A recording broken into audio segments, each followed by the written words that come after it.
bir yigit bor edi. Og'ir kasal bo'ldi, o'lishi aniq bo'lib qoldi, lekin jon taslim qila olmadi. Tiliga la ilaha illalloh kalimasi kelmadi. Bu haqida payg'ambarimizga xabar berilganida, ota-onasi bormi uni deb so'radi.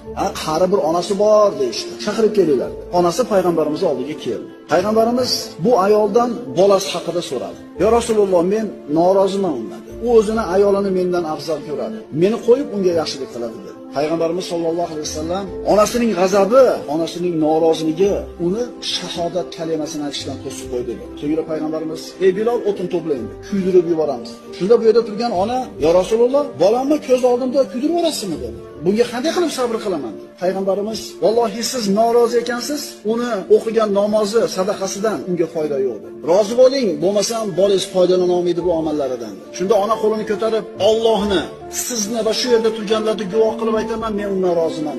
Bilol Alqamani eshigining oldiga borganda, ichkaridagi Alqama la ilaha illalloh degan kalimani aytdi. Bilol eshitdi, vafot etdi.